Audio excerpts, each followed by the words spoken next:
ఈ నెల 6వ తారీఖున సిపిఎం రాష్ట్ర కార్యదర్శి వి శ్రీనివాసరావు గారు కడప జిల్లా ఉక్కు పరిశ్రమ శంకుస్థాపన దగ్గరికి వచ్చి పరిశీలన చేయబోతా ఉన్నారు.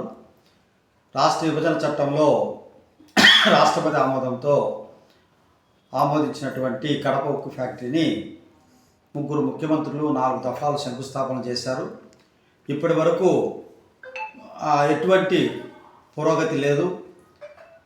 రాష్ట్రంలో కొత్తగా ఏర్పడినటువంటి ఎన్డీఏ తెలుగుదేశం ప్రభుత్వం కూడా కడప కేంద్రంగా తెలుగు మహానాడును నిర్వహించుకొని చివరి రోజున 6 నెలల లోపల కడప ఉక్కు పరిశ్రమ నిర్మాణం ప్రారంభమవుతుందని చెప్పి ప్రకటన చేసిపోయారు.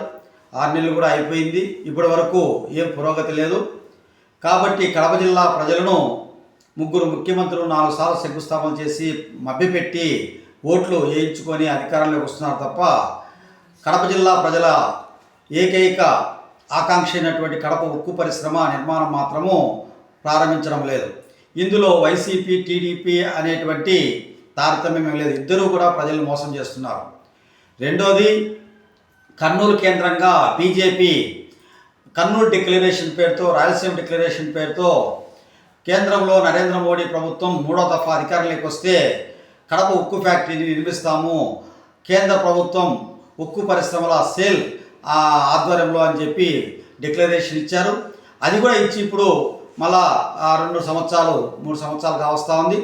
ఇప్పటి వరకు కేంద్రంలో నరేంద్ర మోడీ ప్రభుత్వం బీజేపీ ఏమీ ఉక్కు పరిశ్రమ ఊసే ఎత్తిన పరిస్థితి లేదు.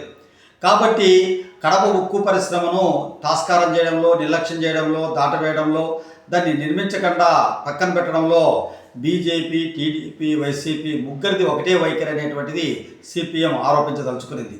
కాబట్టి ఈ సందర్భంగా సిపిఎం రాష్ట్ర కార్యదర్శి శ్రీనివాసరావు గారు జమ్మూరులో ఉన్నటువంటి ఉక్కు పరిశ్రమ శంకుస్థాపన శిలాఫలకాన్ని పరిశీలించడానికి వస్తున్నారు.